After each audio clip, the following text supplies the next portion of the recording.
दोस्तों, एक कहावत आपने अक्सर सुनी होगी, आपने उसका प्रयोग किया होगा कि जब बुरा वक्त आता है ना, जब अंधेरा होता है, तो साया भी आपका यानी आपकी परछाई भी आपका साथ छोड़ देती है। आज की तारीख में क्या प्रधानमंत्री नरेंद्र मोदी के साथ वही हो रहा है? मोदी जिसे अपना भाई कहते हैं, वो व्यक्ति 29 सेकंड में कुछ ऐसी बातें बोल जाता है जिससे हड़कंप मच जाता है। वो मोदी जी के सिस्टम पे सवाल खड़ा कर देता है। और दूसरी तरफ सीजीआई बीआर गवई, पूर्व सीजीआई बीआर गवई, वो घिरते हुए नजर आते हैं क्योंकि वो सीजीआई सूर्यकांत का बचाव करने की कोशिश करते हैं उसी बयान पर जिस बयान के बाद इस देश में एक अलग तरीके का आक्रोश, एक अलग तरीके का आवेश युवाओं के मन में दिख रहा है।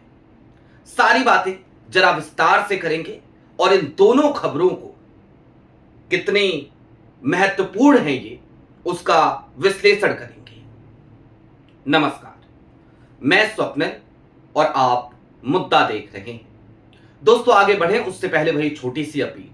मुद्दा इन दिनों एक गंभीर आर्थिक संकट से जूझ रहा है।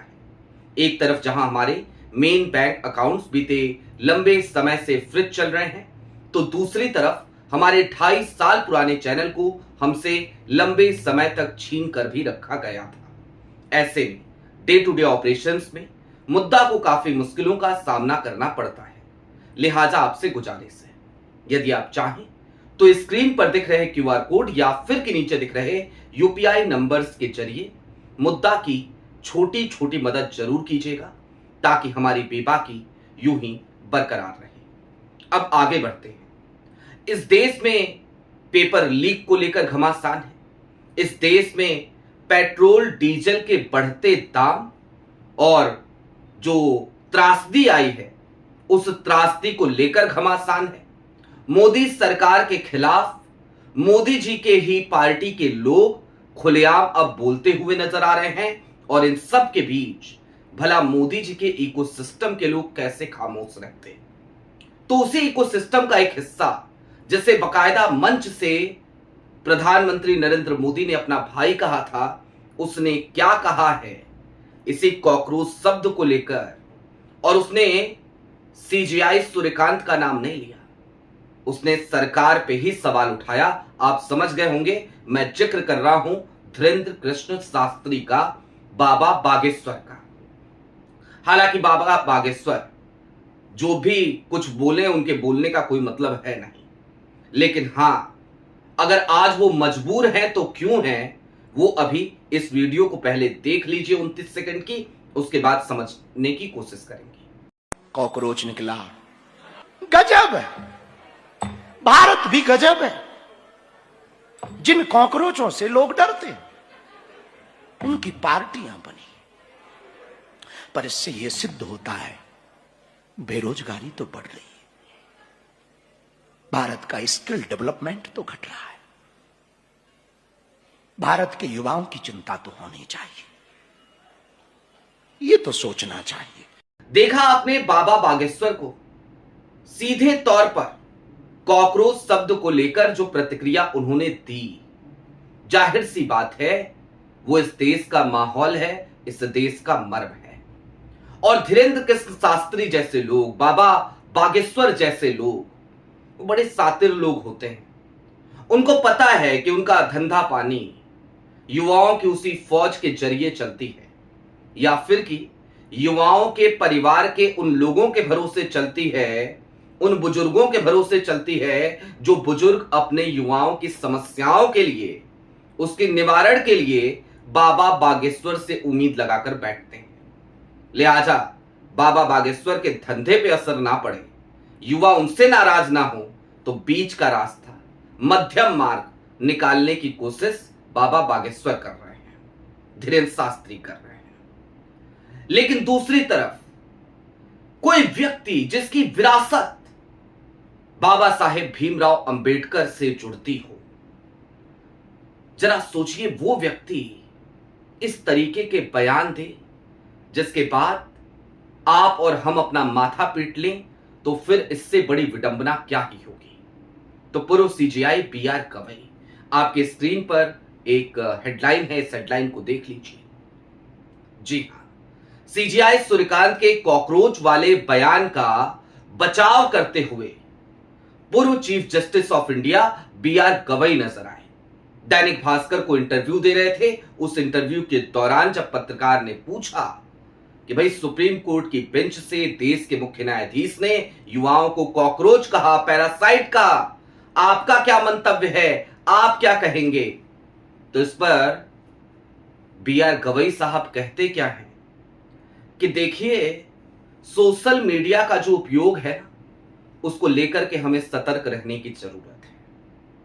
यहीं पर नहीं रुकते, इसके आगे कहते हैं कि जज भी एक इंसान होता है, वो कुछ बातें बोल जाता है, उसके गलत मायने निकाले जाते हैं। यानी कि वो वही बयान दोहराते हैं जो बयान सीजीआई सूर्यकांत ने दिया था, जिसमें उन्होंने कहा था कि उनके बयान को तोड़ मरोड़ कर पेश किया गया। क्या वाकई में किसी ने भी सीजीआई सूर्यकांत के बयान को तोड़ मरोड़ कर पेश किया? हमने तो उनकी बकायदा वो वीडियो भी दिखाई थी आपको। सीधे शब्दों में सीजीआई सूर्यकांत अपने मुखारविंद से ये कहते हुए नजर आ रहे थे कि इस देश में युवा हैं, बेरोजगार युवा हैं जो कॉकरोच की तरह हैं। कुछ उसमें से पत्रकार बन जाते हैं, कुछ सोशल मीडिया एक्टिविस्ट बन जाते हैं, कुछ आरटीआई एक्टिविस्ट बन जाते हैं, और आप जैसे लोग आकर के उनसे इन्फ्लुएंस होकर के यहां पर हमसे बहस करते हैं। यह कहना था सीजीआई सूर्यकांत साहब का। तो इसमें तोड़ा क्या हमने, मरोड़ा क्या हमने? हालांकि मैंने कभी भी कॉकरोच जनता पार्टी की वकालत नहीं करी। इसलिए नहीं करी क्योंकि कॉकरोच जनता पार्टी की वास्तविकता को मैं भली भांति तौर से समझता हूं, जानता हूं। इस देश में यदि युवाओं के न्याय के लिए लड़ना है, यदि बच्चों के भविष्य के लिए लड़ना है, तो फिर एनएसयूआई जिस तरीके से सड़कों पे उतर रही है, 48 डिग्री के टेम्परेचर में, 47 डिग्री के टेम्परेचर में, उस तरीके से लड़ना होगा। उस तरीके से पुलिस की लाठियां खानी होंगी, पुलिस की बसों को भरना होगा। मीडिया आपको दिखा नहीं रही है, लेकिन देश के कोने कोने में कांग्रेस के तमाम युवा वो सड़कों पर हैं और इस देश के भविष्य की लड़ाई लड़ रहे हैं, सरकार को घेर रहे हैं, सरकार से सवाल पूछ रहे हैं। दूसरी तरफ बोस्टन में बैठा कोई व्यक्ति, वो एक पार्टी बनाता है, नाम रखता है कॉकरोच जनता पार्टी, और कहता क्या है? कहता है कि मैं तो युवाओं की बात कर रहा हूं, युवाओं की लड़ाई लड़ रहा हूं। नहीं, तुम युवाओं की लड़ाई नहीं लड़ रहे हो, तुम एक हाइप क्रिएट कर रहे हो और तुम मुख्य मुद्दों से ध्यान भटका रहे हो। कॉकरोच जनता पार्टी पे जो बहस होनी शुरू हुई ना, देखिए वो समय और अब तक का समय कितनी बहस हो चुकी है। लगातार हर दिन कॉकरोच जनता पार्टी के साथ ये हो गया, कॉकरोच जनता पार्टी के साथ वो हो गया। अरे इस देश में हम लोगों के पास यूट्यूब हमारे बैन हो जाते हैं, नोटिफिकेशन आ जाता है, एफआईआर दर्ज हो जाती है। हम तो नहीं कहते कि ये हो गया वो हो गया। और जिस तरीके से कॉकरोच जनता पार्टी के फॉलोअर्स अचानक इंस्टाग्राम पे बढ़े, जबकि ट्विटर पर उसे उस तरीके का रिस्पॉन्स नहीं मिला, उन दोनों स्थितियों को भी देखिएगा तो आपको सच्चाई का पता चलेगा कि मेटा के प्लेटफॉर्म पे कॉकरोच जनता पार्टी को बढ़त क्यों मिल रही है, कौन से फॉलोअर्स हैं वो, और इनका पुराना लिंक तो सबके सामने है, आम आदमी पार्टी वाला। ये वही तरीका और तरीकेकार है जो अरविंद केजरीवाल का तरीका और तरीकेकार था, और ये कभी भी जमीन पर आने वाले लोग नहीं हैं।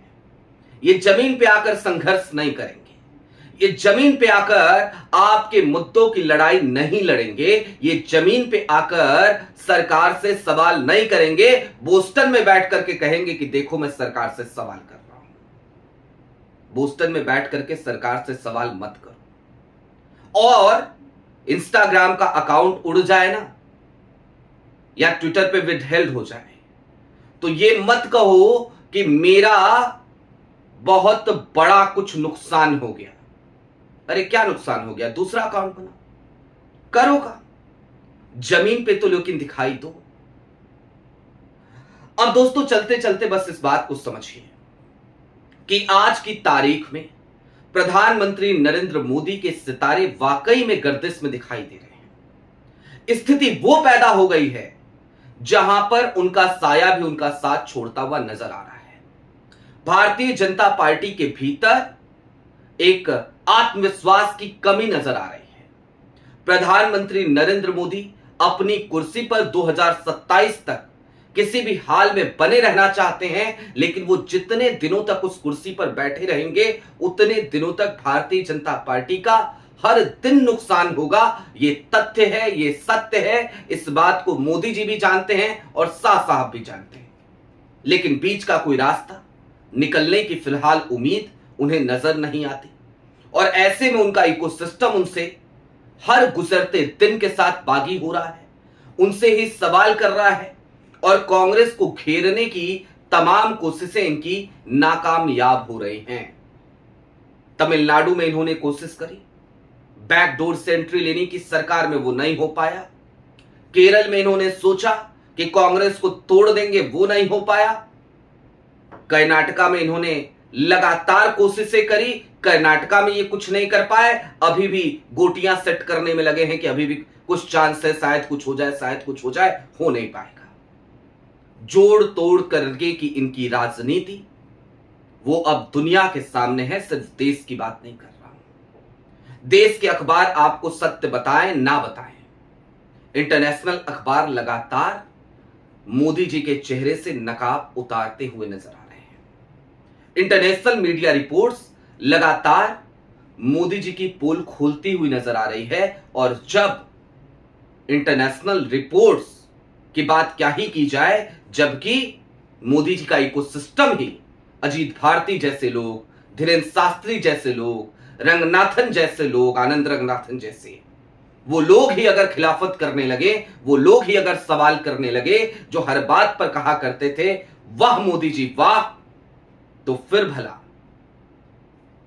है ना वो कहावत कि बुरा समय आए तो साया भी साथ छोड़ देता है।